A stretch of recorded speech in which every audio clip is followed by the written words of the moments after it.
Razor war die Nummer 15 der Blacklist und erreichte Platz 1 der Blacklist durch Betrug. Sein richtiger Name ist Clarence Callahan und er wurde in Kanada geboren und lebte dort 4 Jahre, bis seine Eltern nach LA umzogen. Nicht unbedingt eine Verbesserung. Grund dafür war, dass Razors Vater eigentlich Amerikaner war und Polizist. Aufgrund höherer Karrierechancen entschied sich sein Vater wieder nach Amerika zu ziehen. Die Polizei bot ihm dort eine Stelle als Sergeant an. Razor hatte es in LA schwer. In der Schule hatte er ständig Schlägereien und zu Hause musste er Angst vor seinem Vater haben, denn dieser war unaussprechlich streng. Als Razor 16 wurde, hatte er bereits eine Akte bei der Polizei. Er wurde immer wieder bei illegalen Rennen gesehen. Als er 17 war, eskalierte ein Streit zwischen einem Raser und Razor. Razor hatte gerade sein erstes Auto gekauft und direkt an einem Rennen teilgenommen. Es war sehr knapp und keiner konnte genau sagen, wer gewonnen hat, weshalb ein Streit entbrannte. Razor nahm den Typen auseinander, bis jemand dazwischen ging. Razor verließ den Ort und hörte nur, er würde es bereuen. Am nächsten Tag hatte Razor einen Gerichtstermin. Sein Vater und seine Mutter mussten ihn begleiten. Wie immer konnte er sich einiges von seinem Vater anhören, während seine Mutter wie immer versuchte, ihn zu beruhigen. Denn Razors Mutter war immer sehr fürsorglich und Razors einzige Stütze im Leben. Während der Fahrt wurden sie plötzlich schwer von der Seite getroffen von einem SUV. Einige Typen stiegen aus und zogen Razor aus dem Auto und warfen ihn zu Boden. Einer richtete eine Waffe auf ihn und konfrontierte ihn damit, dass er gestern einen seiner Kollegen zusammengeschlagen hat. Razor erkannte nichts, die Sonne blendete ihn. Nun müsse er dafür bezahlen. Es war völlig unverhältnismäßig, wegen einer kleinen Schlägerei gleich so weit zu gehen. Doch ging Razors Mutter noch dazwischen und schrie wild herum, sie sollen ihren Sohn in Ruhe lassen. Doch die anderen Typen warfen sie ebenfalls zu Boden und sie landete auf Razor. Und dann schoss der Mann einfach so los und traf damit Razors Mutter in den Rücken. Und der Typ sagte auch noch eiskalt, sei dankbar, deine Mutter hat deine Rechnung übernommen. Also völlig kranker Shit. Als sich die Männer wegdrehten, erkannte Razor nur ein Tattoo, war dann aber auch sofort bei seiner Mutter. Doch die bewegte sich schon nicht mehr. Razor hielt sie im Arm und konnte nicht begreifen, was passiert war. Er saß da mit seiner Mutter im Arm, starrte den Boden an und konnte nur weinen, denn er begriff einfach nicht, was da gerade passiert war. Sein Vater, der die Sache halbwegs mitbekam, aber noch benommen vom Aufprall war, kam langsam wieder zu sich. Als er ausstieg, fing er an zu schreien, was er getan hätte, und ging auf Razor los. Er schlug einfach auf ihn ein, völlig außer sich. Razor schlug ihn zu Boden und rannte weg. Er tauchte dann bei seinem besten Freund Ronnie auf, den er in LA kennenlernte, und war erstmal für einige Monate verschwunden, um das Ganze zu verarbeiten. Sein Vater machte keine Anstalten, ihn zu suchen. Es war, als hätte er seinen Sohn einfach aus seinem Leben gelöscht. Irgendwann tauchte er wieder bei einem Rennen auf. Er hielt Ausschau nach dem Typen, die ihn überfallen haben. Doch ging es ihm hauptsächlich darum, Geld zu machen. Razor gewann einige Rennen und konnte sich schon bald ein neues Auto leisten.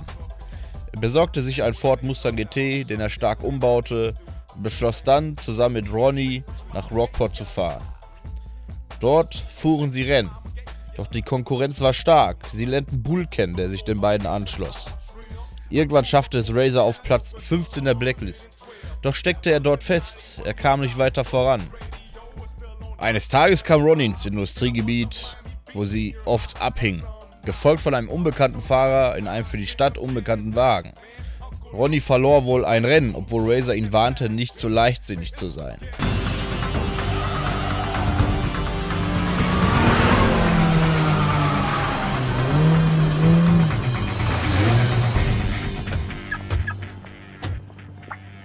Was habe ich dir gesagt? Razor, er hat sich einfach nicht abschütteln lassen. Hey, halt die Klappe! Noch so ein Möchtegern-Raser, der auf Zoff aus ist. Warum ersparst du dir nicht den Ärger und rückst die Teile freiwillig raus? Möchte gern Raser oder nicht, die Kiste ist trotzdem heiß.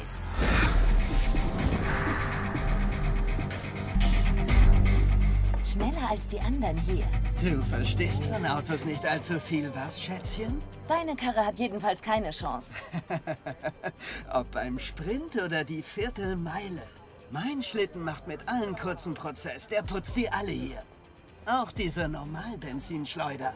Wirklich? Dann mach schon mal deine Kohle locker. 5 Riesen. 5 Riesen! So ein Clown macht mein Junge platt. Was soll der Typ damit zu tun haben? Ich fahr nicht gegen Nobodies. Und von einer Zicke, die hier nur dumm rumsteht, lasse ich mir sowieso nichts sagen. Genau. Das da ist die Nummer 15 auf der Blacklist. Fahr erstmal ein paar perfekte Rennen, bevor du es mit ihm aufnimmst. Danke für den Tipp, Schatz. Also willst du nun oder was? Ich hab ihn.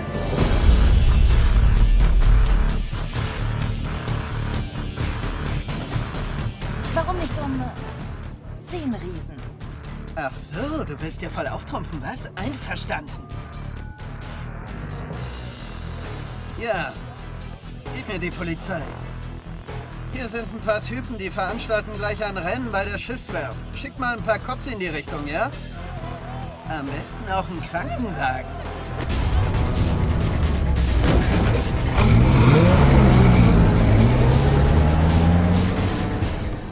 Wenn er durch ist mit dir, will ich deine Fresse nie mehr hier sehen. Nachdem das Treffen aufgelöst war, erhielt Razor einen Anruf. Ein Crewboss aus Portland namens Darius war dran und machte Razor ein Angebot.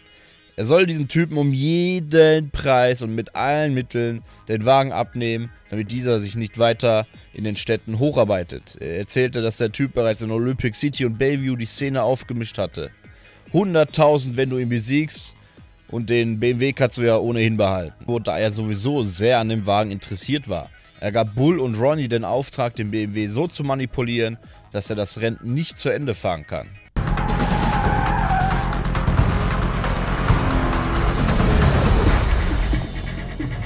Ja, wie läuft deine Karre? Die Papiere. Und deine Papiere.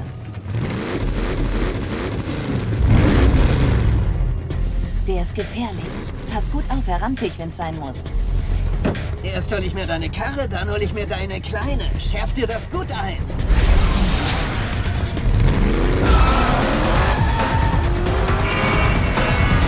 Ey, konzentrier dich. Er hat eine Menge Power, also warte, bis er geschaltet hat.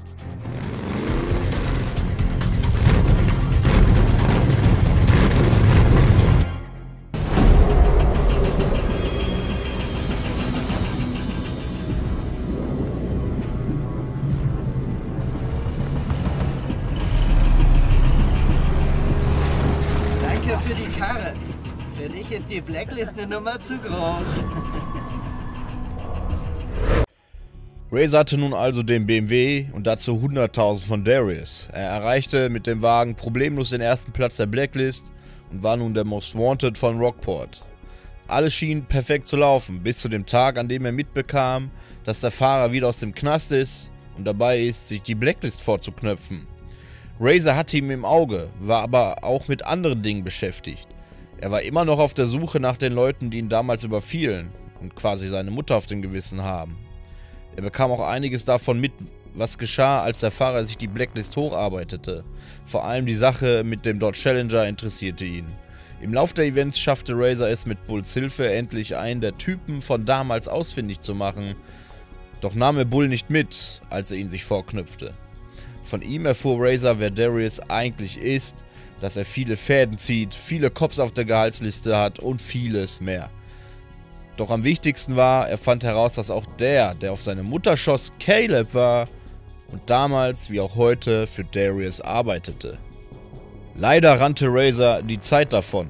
Er musste sich bereit machen, gegen den originalen BMW-Besitzer zu fahren, denn dieser war gerade schon dabei, Bull zu besiegen und Razor konnte sich vor dem Rennen keinesfalls drücken. Er fertigte eine Nachricht an mit vielen Infos, die er bekommen konnte für den Fall, dass es zu einem Zwischenfall kommt. Denn auf gar keinen Fall wollte er, dass Darius und Caleb davonkommen. Er wusste allerdings auch nicht, wie sehr eigentlich der Fahrer, der Originale vom BMW, mit involviert war in der Story. Wer weiß, was passiert wäre, hätte er das gewusst. Kurz vor dem Rennen legte er die Nachricht in Bulls Handschuhfach. Was er nicht wusste war, dass dieses Rennen bereits beobachtet wurde. Darius hatte die ganze Sache in Rockport mitverfolgt und den Cops einen Tipp gegeben. Auch Mia wusste davon, doch warnte sie den Fahrer zunächst nicht. Sie wollte ja auch die Blacklist hochnehmen, bevor sie Genaueres darüber erfuhr, was im Hintergrund alles geschah. Nach dem Rennen geschah, was geschehen musste. Die Cops kamen mit einem Großaufgebot, die ganze Blacklist geriet in eine riesen Verfolgungsjagd. Einige wurden verhaftet, andere hatten Glück. Der Fahrer entkam mit dem M3 und für Razor war Feierabend. Er wurde abgeführt und von Cross verhört. Dem erzählte er auch einiges, wodurch auch Cross anfing, Beweise gegen Darius zu sammeln. Doch was niemand wusste war, dass Cross auch schon mal für Darius arbeitete, denn immerhin war Cross Kopfgeldjäger. Aber dazu erfahren wir in einer späteren Story sicher mehr. Von nun an konnte Razor nur warten und hoffen. Doch er war sich sicher, Bull würde entkommen sein und das Richtige tun und Darius sowie Caleb würden schon bald ihre Quittung bekommen. Und ich sag's mal so, um nicht zu viel zu spoilern, denn wir sind ja noch nicht am Ende dieses Formats, Leute. Razor wird auf jeden Fall einen Teilerfolg haben, den er verdient hat. Einige Zeit verging auf jeden Fall. Der ein oder andere Blacklist-Fahrer war im selben Knast wie Razor, doch viel geschah vorerst nicht, bis sich eines Tages alles in Bewegung setzte und es Caleb an den Kragen ging. Doch wie sich die Aktion gegen Caleb und Darius genau abspielte und zu einem Ende kam, erfahren wir in einer von deren Stories. Wir springen nun über ein Jahrzehnt in die Zukunft. Razor saß noch immer im Knast und hatte über die Jahre sehr viele Infos über alles Mögliche, was in der Rennszene so im Land abging, aufgeschnappt. Auch was mit dem M3 GTR passierte und was es wirklich mit dem Wagen auf sich hatte, weshalb er schon damals gesucht wurde.